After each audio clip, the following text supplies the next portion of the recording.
তুমি যদি চাও তোমার জীবনের পরিবর্তন করতে পারো, তুমি যদি চাও মধ্যবিত্ত গরিব তকমা থেকে বেরিয়ে এসে একজন প্রতিষ্ঠিত মানুষ হতে পারো, আর কিভাবে পারবে, কোন পদ্ধতির দ্বারা তুমি এগিয়ে যাবে, সেই পদ্ধতি নিয়ে আজকে 3টে নিয়ম তোমাদের সঙ্গে আমি শেয়ার করব। আমি বলছি এই কথাগুলো আজ তোমার ভেতরে ছুঁচের মতো বিঁধবে, হাতুড়ির মতো আঘাত করবে, মেবি তুমি কষ্ট পেতে পারো। তাই প্রথমেই তোমার কাছে আমি ক্ষমা চেয়ে নিচ্ছি। একটা কথা তোমাকে পরিষ্কার আমি বলি, কামার যদি কোনো লোহার সঙ্গে বন্ধুত্ব করে, তাকে আগুনে না পোড়ায়, তাকে হাতুড়ি দিয়ে না পেটায়, তাহলে তার রূপ বদলাতে পারবে, তার চেহারার পরিবর্তন ঘটাতে পারবে? তুমি একটা দেওয়ালে পেরেক ঠুকতে চাইছো, সেই পেরেকের সঙ্গে যদি তুমি দয়া মায়া মমতা দেখাও, তাহলে সেটা তুমি দেওয়ালের মধ্যে পুশ করতে পারবে? তার জন্য জোরে জোরে হাতুড়ির আঘাত দেওয়ার প্রয়োজন আছে, জোরে জোরে। এই জীবনটা আমাদের তেমনই, কোনো একটা লক্ষ্য বস্তুর দিকে এগিয়ে যাওয়ার জন্য, জীবনে প্রতিষ্ঠিত হওয়ার জন্য সহজ সরল রাস্তা পার করে তুমি জীবনে কোনোদিন প্রতিষ্ঠিত হতে পারবে না। জীবনে কোনোদিন সহজে কোনো কিছু পাওয়া যায় না, সহজে কোনো কিছু পাওয়া যায় না। আজ কঠিন এই কথা 3টি যদি তুমি শুনতে প্রস্তুত থাকো, তাহলে অবশ্যই সঙ্গে থাকো, অথবা তুমি স্কিপ করে বেরিয়ে গিয়ে অন্য কোনো ভিডিও দেখো। প্রথম কথাই হচ্ছে, তুমি অবশ্যই তোমার চলার ছন্দের পরিবর্তন আনার জন্য কারো বুদ্ধি নেবে। কার কাছে বুদ্ধি নেবে? কে বুদ্ধিদাতা? সেই ব্যক্তি যে জীবনে চেষ্টা করে ফেলিওর হয়েছে, অথবা যে চেষ্টা করে জীবনে সফল হয়েছে। যে সফল হয়েছে সে তোমাকে সফলতার বুদ্ধি দেবে। আর যে অসফল হয়েছে, কেন অসফল হয়েছে, কেন জীবনে এগিয়ে যেতে পারেনি, কেন তার মধ্যে কোন কোন ত্রুটি ছিল, কোন কোন ভুলের জন্য সে সালা পরাজিত, সেটা সে তোমাকে বলবে। তার অন্তর থেকে বেরিয়ে আসবে সেই কথাগুলো, যে ভাই এই কাজগুলো করিস না, এই কাজগুলো করলে তুই জীবনে সফল হতে পারবি না। আর সফল মানুষটা তোমাকে পথ দেখাবে যে কীভাবে তুমি সফল হতে পারবে, কার সাহায্য নেবে। আর এই যে মধ্যমেধার লোকগুলো আছে না, যারা সমালোচক, যারা বসে বসে কুট্টামো করে, যারা বাপেরা অন্ন ধ্বংস করে সংসার চালায়, যারা পৈতৃক সম্পত্তি, শ্বশুরের সম্পত্তি পেয়ে নিজের জীবনটাকে মধ্য গতিতে নিয়ে যাচ্ছে, কোনো চেষ্টা নেই, কোনো কিচ্ছু নেই, অভাবও নেই, সফলতাও নেই, এই সমস্ত লোক থেকে দূরে থাকো। এরা তোমাকে কোনো বুদ্ধি দিতে পারবে না। তুমি চাইছো ডাক্তার হতে, কার কাছে বুদ্ধি নেবে? বুদ্ধির দোকানদারের কাছে। তুমি বিজনেসম্যান হতে চাইছো, চাকরিজীবীর কাছে বুদ্ধি নেবে। তুমি ভালো চাকরি করতে চাইছো, কার কাছে বুদ্ধি নেবে? লক্ষ্যটাকে ঠিক রাখো, লক্ষ্যটাকে ঠিক রাখো। সুতরাং বুদ্ধি যদি নিতে হয়, অসফল অথবা সফল ব্যক্তির কাছে নাও। হ্যাঁ, এবার অসফল সফল ব্যক্তিটাও বিচার করার ব্যাপার আছে। তার কাছে বুদ্ধি নাও যার মেন্টালিটি ক্লিয়ার, যে চাই সত্যিকারের সমাজের উন্নতি ঘটুক, তোমার জীবনের পরিবর্তন আসুক। কারণ অনেকেই চায় সঠিক বুদ্ধির দেওয়ার পরিবর্তে তোমাকে একটা ক্রিটিক্যাল ব্রেন ইউজ করে তোমার জীবনটাকে ধ্বংস করে দিতে। কে বন্ধু আর কে শত্রু চেনা বড় দায় বর্তমান সময়ে। বর্তমান সময়টা অত্যন্ত ক্রিটিক্যাল একটা সময়, আগুন ধ্বংস করে আবার আগুন সৃষ্টিও করে। তুমি সেই বুদ্ধিটাকে ভালো উন্নতির কাজে লাগাতে পারবে নাকি তোমার জীবন ধ্বংস হবে, সে সাইকোলজি, সেই দর্শন তোমার মধ্যে থাকতে হবে। Second, success rules of life. নিজের রুটিন সকালবেলা নিজে তৈরি করো, ডেলি রুটিন। দিনটা কার? তোমার।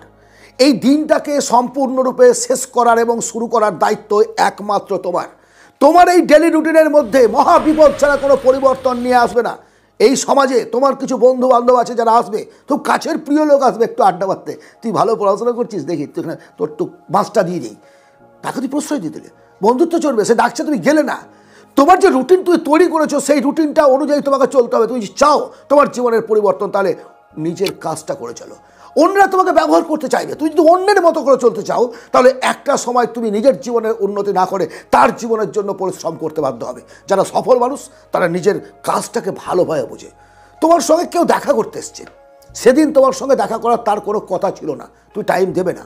তুমি তাকে বলো যে আমি ব্যস্ত আছি, তুই ভাই অন্য সময় আয়, তোর সঙ্গে কথা হবে। তুমি একটা বড় কাজ করছো, সেই কাজের মুহূর্তে তোমাকে কেউ ডাকছে, চল সিনেমা দেখে আসি, গসিপ করে আসি, গল্প করে আসি, একটু না, সোজা না বলো, না বলতে শিখো। এন বলে কোনো ভিটামিন সায়েন্সে না পেলেও এন মানে নো, লাইফ লেসনের ভিটামিন হচ্ছে এন। যেখানে না শব্দটি তুমি প্রয়োগ করতে না জানো, তাহলে তোমার জীবনে কোনো দিন উন্নতি হবে না। লোকে তোমাকে হ্যাঁ বলিয়ে, তোমাকে ইউজ করে, স্টেপনির মতো ব্যবহার করে একটা সময় ছুঁড়ে ফেলে দেবে ডাস্টবিনে। তোমাকে, তোমার অস্তিত্বটাকেও খুঁজে পাওয়া যাবে না, অস্তিত্বটাকেও খুঁজে পাওয়া যাবে না। নিজের জীবনের পরিবর্তন যদি চাও, তোমার অফিস, তোমার বাড়ি, তোমার পড়ার জায়গা, তোমার যে কোনো জায়গায় যেখানে তুমি কাজ করছো, ক্রিয়েটিভ মাইন্ডসেট নিয়ে তুমি বসে আছো, সেখানে যদি কেউ আড্ডা মারতে আসে, সোজা বার করে দাও, ঘাড় ধাক্কা দিয়ে বার করে দাও, ঘাড় ধাক্কা দিয়ে বার করে দাও। তারা খারাপ ভাবলো, ভালো ভাবলো, এইসব চিন্তা করে নিজের জীবনটাকে নষ্ট করবে না কখনো। তোমার যে মূল্যবান সময়টা না, আজকের এই দিনটি তুমি কখনো ফিরে পাবে না। যে মুহূর্তে তুমি এই ভিডিওটা দেখতে শুরু করেছো, সেই মুহূর্তটাকে আর তুমি ফিরে পাবে না। একটা দিন তো দূরের কথা, প্রতিটা মুহূর্ত সেকেন্ডের কাঁটা টিক টিক টিক টিক করে ঘুরে চলেছে, টিক টিক করে ঘুরে চলেছে। সেটা কখনো পেছন দিকে ঘোরানোর ক্ষমতা এই পৃথিবীর কোনো শক্তির নেই। সুতরাং নিজের সময়টাকে নিজের মতো করে ব্যবহার করতে শেখো, নিজের উন্নতির জন্য কাজে লাগাতে শেখো, নিজের রুটিনটাকে নিজের মতো করে তৈরি করো। আমি আবারও বলছি, খুব আপনজন এবং মহাবিপদ ছাড়া তোমার রুটিনের কোনো পরিবর্তন করবে না। লাস্টলি তোমাকে আমি বলবো, সঠিক সিদ্ধান্ত নাও এবং দ্রুত একটা লক্ষ্য স্থির করো। যারা পরাজিত, যারা হেরে যাওয়া মানুষ এই সমাজের বুকে তুমি দেখতে পাচ্ছ, তাদের হেরে যাওয়ার মূল কারণটা কি জানো? তাদের কোনো লক্ষ্য নেই। তাদের সঙ্গে কথা বলো, তারা জীবনে এগিয়ে চলেছে, তারা পরিশ্রম করছে, কিন্তু কেন পরিশ্রম করছে? কত টাকা তার জীবনে চায়, কত টাকা ইনকাম করলে পরিবারটাকে সুখে শান্তিতে রাখবে, সে কি হতে চায়। আমি অনেক স্টুডেন্টকে জিজ্ঞেস করেছি, তোমার বড় হয়ে কী হবে? কিছু একটা হবো। কোন ডিপার্টমেন্টে চাকরি করবে? কিছু একটা করব। জানে না সে। এইভাবে জীবনে প্রতিষ্ঠিত হওয়া যায় না। অসফল হওয়ার মূল কারণ হেরে যাওয়া নয়, অসফল হওয়ার মূল কারণ লক্ষ্য স্থির না থাকা। পৃথিবীর সর্বনাশা যে সমস্ত মানুষগুলোকে তুমি দেখতে পাও, তাদের মধ্যে জীবনে কোনো এম ছিল না। দুটো ইনকাম করবো, পেট চালাবো, ঘুমাবো, সন্তান উৎপাদন করবো, এইটুকু ছিল তাদের লক্ষ্য। জীবনে বড় কিছু করতে গেলে লক্ষ্য স্থির করো এবং গোল সেট করে ইমিডিয়েট কাজে নেমে পড়ো। কাজে আমরা চিন্তা করবো, অনেকে আবার চিন্তা করে এবার এই করবো, ওই করবো, ওই করবো, অমুক করবো, কিন্তু শুরু করতে পারে না। স্টার্ট আপ তৈরি করো, দ্রুত শুরু করো, এখনই ডু ইট নাও। কখনো কোনো ওয়েট করবে না, যেন ভালো সময় আসবে, ভালো সময় আসার পরে আমি আমার কাজটাকে শুরু করবো। ভালো সময় জীবনে আসে না, সময় তৈরি করে নিতে হবে। প্রতিটা মুহূর্ত গুরুত্বপূর্ণ বলেছি, প্রতিটা মুহূর্ত গুরুত্বপূর্ণ। এই প্রত্যেকটা মুহূর্তকে তোমাকে কাজে লাগাতে হবে। আমি আমার জীবনের পরিবর্তন আনতে চেয়েছিলাম 2025 সালের জানুয়ারি থেকে। সেটা ভেবেছিলাম 28শে ডিসেম্বর রাত্রিবেলা, সকাল থেকে 29 ডিসেম্বর আজই সেই দিন থেকে আমার জীবনের পরিবর্তন আমি শুরু করেছি। সেদিন থেকেই শুরু করেছি, না 1 তারিখের জন্য ওয়েট নয়। আজ এই মুহূর্ত থেকে তোমার জীবনের পরিবর্তন, তোমার জীবনের কাজ, তোমার জীবনের লক্ষ্যের দিকে এগিয়ে যেতে হবে।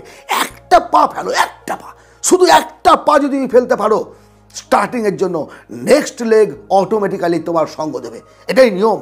তুমি যখন রাস্তায় চলবে, প্রথমে যখন তুমি দ্বিধাগ্রস্ত হচ্ছে, শুরু করতে পারছো না, দেন যখন তুমি শুরু করে দিলে, তখন অটোমেটিক্যালি দেখবে তোমাকে সাপোর্ট করার জন্য, তোমার পথের সহযাত্রী হিসাবে হাজার হাজার মানুষ তুমি পাবে, হাজার হাজার মানুষ পাবে। একা সফল কেউ হতে পারেনি। একা তার রুটিন তৈরি হয়েছে, একা বুদ্ধি নিয়েছে, কিন্তু যখন সে কাজ শুরু করে দিয়েছে, কাউকে না কাউকে পেয়েছে, কাউকে না কাউকে পেয়েছে, পাবেই সে। সমমস্তিষ্কের মানুষ এই কোটি কোটি মানুষের ভিড়েও আছে এবং তারা তোমার সঙ্গে এসে দাঁড়াবে। প্রথম জীবনে তোমার হতে পারে প্রথম জীবনে তোমার সমালোচনা হচ্ছে, বিদ্রুপ হচ্ছে, তোমাকে নাকি হাসি ঠাট্টা তামাশা হচ্ছে। তো এই সুরের বাচ্চাদের যদি তুমি মনে করো যে আমি এদের দিকে তাকিয়ে আমার জীবনটাকে নষ্ট করে দেবো, তাহলে জীবনে কোনো দিন উন্নতি করতে পারবে না। তাদের সবচেয়ে ঘৃণিত একটা কিট হিসেবে দেখো, তাদেরকে সমাজের সবচেয়ে নেগলেক্টেড মানুষ হিসেবে দেখো। তোমার লাইফে তাদের কোনো অবদান নেই। তাদেরকে তেজপাতার মতো ব্যবহার করো, চুষে ফেলে দাও। ইয়েস, আমি প্রথমেই বলেছি, আমার কথা কিছু খারাপ তোমাদের লাগতে পারে। হ্যাঁ, আমি আবার তোমাকে কখনোই বলবো না যে ক্ষমা চেয়ে নেবো, কারণ আমার উদ্দেশ্যই ছিল তোমার জীবনে একটা ছুঁচের প্রয়োগ করে দেওয়া। কারণ বড় রোগ যখন কোনো হয়, তখন অপারেশনের প্রয়োজন হয়। মিষ্টি চকলেট খেয়ে কখনো ডিজিজ সারে না।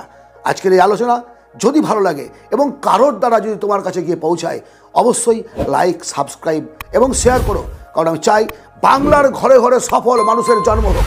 বাংলার ঘরের সন্তানেরা যেন ভারতবর্ষের বুকে, সারা পৃথিবীর বুকে বুক উঁচু করে দাঁড়াতে পারে। কতদিন আর সমালোচনা, গ্লানি সহ্য করবো আমরা? কতদিন সহ্য করব? জাগুক বাঙালি, জাগুক বাংলার ঘরে ঘরে সুন্দর একটা সন্তান। ভালো থেকো। পরবর্তী ভিডিওতে আবার কথা হবে। ধন্যবাদ।